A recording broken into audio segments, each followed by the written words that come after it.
आपने जो भी सोचा है या करना चाहते हो, अगर आप उसमें पूरा हार्ड वर्क अपना लगा दो या उसमें आप पूरा अपना 100% दो, तो आई गेस वो चीज़ मिलती है। अगर आप में टैलेंट है तो ऑब्वियसली आप उसको अगर और हार्ड वर्क करते रहोगे तो आप अचीव कर लोगे वो चीज़ें।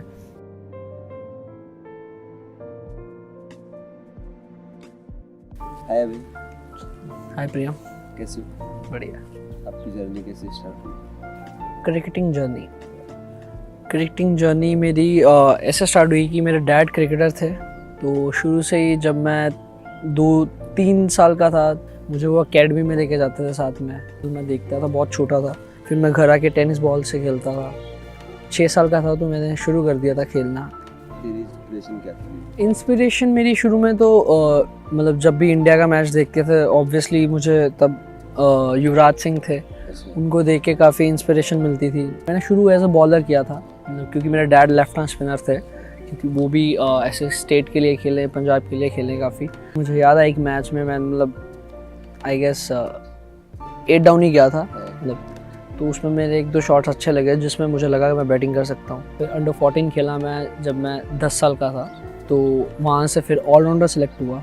तो मेरे तब युवराज सिंह देखता था मैं टीवी पे, तो मुझे लगा कि सेम वैसे ही है, मैं भी बैटिंग और bowling left hand both.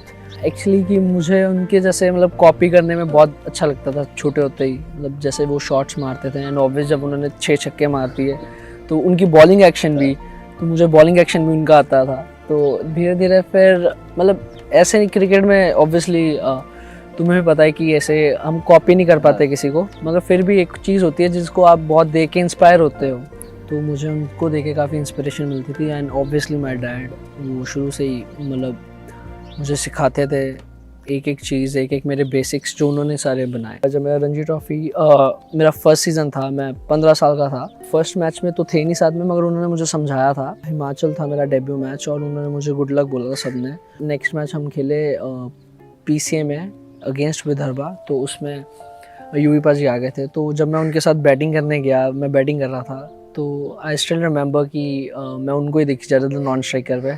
Obviously होता है क्योंकि आपके सामने एक आप टीवी पे देख रहे हो और एकदम आपके साथ वो खेल रहे हैं, तो वो काफ़ी इंस्पायर मोमेंट था मेरे लिए। तो तूने जब स्टार्ट किया, तू अंडर 14 खेला, फिर अंडर 16 खेला, सो बट एक साल तूने अंडर 16 में आई थिंक 1200 रन और 60 विकेट लिए थे, तो वो कैसा फील था या फिर क्या माइंडसेट था तेरा कि जो तूने एकदम से अंडर 16 में इतना परफॉर्म किया? जो मेरे साथ वाले थे जैसे सारे, शुभमन था, मैं था, अभिनव था, अनमोल प्रीत था, ये सारे हम थे। उस साल वो प्रमोट हो गया था अंडर 19 में और अंडर 16 में भी थे, तो उस साल मेरा नाम नहीं था अंडर 19 स्टेट में, तो मुझे थोड़ा हुआ कि यार मेरे साथ वाले 19 स्टेट में हैं, तो फिर भी मैं मतलब लीड कर रहा था अंडर 16 अपनी टीम, मगर मुझे था कि अब जहाँ मुझे मौका मिल रहा है मैं उस पर अपने जिताऊँ, अपनी टीम को जिताऊँ, और हम वो साल जीते थे। और फॉर्चुनेटली उसी साल फिर मैंने 1200 और 57 विकेट्स लिए 8 मैचों में, तो उसी साल मुझे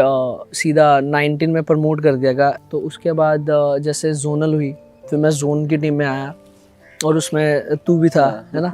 तो जब उसमें फिर मेरी काफ़ी अच्छी परफॉर्मेंस रही। चैलेंजर ट्रॉफी हुई तो हम साथ में खेले थे वो, तो मुझे तब कैप्टनसी मिली। मतलब मुझे तो था कि मैं टीम में आऊँगा कि नहीं, मगर जब कैप्टनसी मिली तो मुझे काफ़ी प्राउड फीलिंग हुआ। उसके बाद हम जीते, इंडिया रेड जीती। फर्स्ट ईयर था मेरा 19 और मैं स्टेट भी नहीं खेला था, और मुझे अंडर 19 इंडिया कैप्टनसी मिली थी, और एशिया कप हम साथ में खेले थे और जीते भी थे फाइनल्स। हाँ, तो और अभी सनराइजर्स के लिए भी साथ में खेल रहे हैं, तो काफ़ी अच्छा फील होता है जब हम दोनों बैटिंग करते हैं। वो एक अच्छा सेटअप चल रहा था जो बीच में, फिर जैसे इंग्लैंड टूर था, फिर इंग्लैंड गया तो परफॉर्म नहीं हो पा रहा था, तो तू अपना आपको कैसे मैनेज कर रहा था? सबसे अच्छी बात यही थी कि तब हम दोनों साथ में थे, तब भी हम दोनों यही बात करते थे कि हम दोनों का अच्छा नहीं परफॉर्म हो रहा था, तो वो आई गेस वो फेस में हम दोनों साथ में थे, ये अच्छी बात है, क्योंकि हमने अब एक दूसरे का अप्स एंड डाउन्स देखे हैं। हमें पता था हम अच्छे प्लेयर हैं और हम ही जिताएंगे, जो मैचेस जिताएंगे। फॉर्चुनेटली मैं वर्ल्ड कप की टीम में आया। जब तूने वर्ल्ड कप में सेमीफाइनल में आई थिंक तूने 50 स्कोर किया जब टीम हाँ, वो मुझे स्टिल याद है कि वो कैसा फील था कि तू गया, को एक प्रेशर था और इतनी बैटिंग आई नहीं थी तेरी, सो तू गया, तो तुझे क्या फील हो रहा था? मुझे यही फील था क्योंकि मैं 6 नंबर बैटिंग कर रहा था तब भी, तो मुझे अभी भी याद है बांग्लादेश के साथ हम एशिया कप एक हारे भी थे, मुझे उसमें 15 ओवर मिले थे आई गेस बैटिंग के लिए, मुझे रन भी चाहिए थे नीचे से और आउट भी हो गए थे हमारे 4, तो मुझे था कि इनके लिए छोड़ना नहीं, अभी इनसे एक बार ही हार चुके हैं, गलती कर चुके हैं, दोबारा नहीं करेंगे। मुझे अभी भी याद है बाहर से राहुल सर और पृथ्वी कैप्टन था, तो मैसेजेस आ रहे थे कि आप टाइम ले लो, ये करो, आप सिंगल क्योंकि साथ में सारे आउट हो रहे थे, मगर मैं अपनी जो मुझे लग रहा था, मैंने डिसाइड किया था जो मेरी शॉट्स हैं मैं वही खेलूँगा, जो भी मुझे मेरी रेंज में मिलेगी मैं खेलूँगा, और उसमें 51 पे आउट हो गया था आई गेस। और फिर बॉलिंग में मैंने 2 विकेटें ली थी, तो मुझे स्टिल रिमेंबर वो मेरी अच्छी परफॉर्मेंस, मुझे अंदर से खुशी हुई थी क्योंकि मुझे पता था हम हारे थे इनसे। राहुल सर के बाद आई गेस यूवी पाजी ने मुझे ऐसी सारा इतना क्लोजली मुझे समझाया। लॉकडाउन में के जब खुला था तो हमने 1.5-2 महीने आगे साथ में लगाए, तो काफ़ी कुछ सीखने के लिए मिला, उनके घर में रुके थे हम। अभी भी याद है कि जब मैं ड्रॉप हुआ था रणजी ट्रॉफी से, मैं जा रहा था और मैंने राहुल सर का टेक्स्ट किया था कि sir I am leaving today, I been dropped. So उन्होंने बोला था okay what time is a flight, फिर मैंने बताया शाम की है, तो वो मुझे स्पेशल मिलने आए, मुझे होटल से उन्होंने पिक किया और मुझे वो ले गए चिन्ना स्वामी में हम बैठे थे। उन्होंने काफ़ी मुझे 1 घंटे लिए काफ़ी समझाया मुझे, जो आउट ऑफ द क्रिकेट होती है एक चीज़ है, जो हमें लाइफ में गोल होते हैं जो हमारे, वो कैसे अचीव करने हैं धीरे धीरे।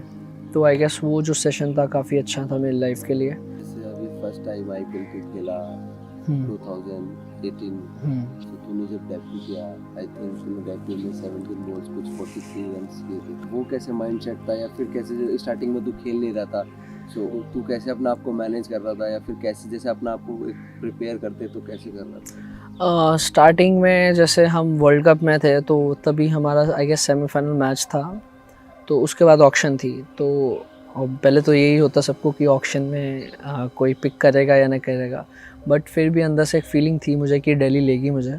काफ़ी मोटिवेटेड थे सारे प्लेयर्स क्योंकि हम जीत के आए थे एक तो वर्ल्ड कप, ऊपर से हम सारे, मेरा जो एज ग्रुप था हमारा वो डीसी में ही था। मुझे याद है मैं नेट में बैटिंग कर रहा था और मुझे कोच ने बोला था, रिकी पॉन्टिंग सर ने, कि यू माइट प्ले टुमारो, तो मैंने कहा कि ओके, मतलब मुझे था पहले भी बोल चुके थे 1-2 बारी, तो मुझे था कि इस बार भी वैसे ही होगा, मुश्किल होगा।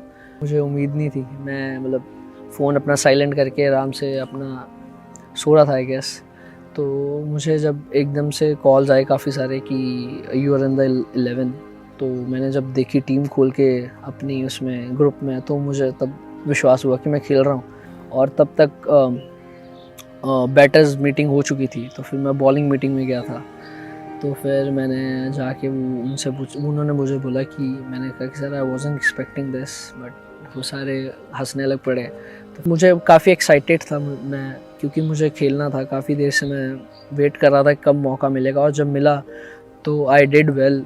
19 बॉल 46 नॉट आउट बनाए थे, तो तभी विजय शंकर बैटिंग कर रहा था मेरे साथ, तो विजय पाजी को मैं बोल रहा था, विजय पाजी बोल रहे थे कि आप मेरी अच्छी लग रही है, तो you keep on playing your shots. मैंने एक चीज़ देखी तेरे अंदर जो मैंने सीखी कि जब आदमी परफॉर्म नहीं होती तो आदमी हमेशा ना एक सेट फील, मतलब बहुत दुखी रहता है वो हमेशा, बट मैंने तेरे कभी भी फेस पर ऐसे देखा नहीं, क्योंकि मैं अभी से नहीं, अंडर 16 से देख रहा हूँ तुझको, हम दोनों साथ ही खेल रहे हैं, तेरा लाइफ स्टाइल बिल्कुल चेंज है, तो वो कैसे, मतलब तू मैनेज करता अपना आपको कि नहीं सेम ही रहना, वो कैसे रहता? प्लेयर ने जैसे परफॉर्म नहीं किया या वो थोड़ा सैड बैठा, तो मुझे होता था कि I should go and cheer him up. अगर आप उसको लंबा रहते रहोगे तो वो इफ़ेक्ट करता है, आप अंदर से इतने स्ट्रॉन्ग हो जाओ कि आपको दोनों चीज़ें इक्वली इफ़ेक्ट करें। हमें माही भाई ने समझाया था, माही भाई ने यही बोला था कि जैसे आप कभी भी कंसिस्टेंट नहीं रह सकते ये पोजीशन में, मगर जब भी होता आप अपना ट्राई करो सिचुएशन के हिसाब से खेलना।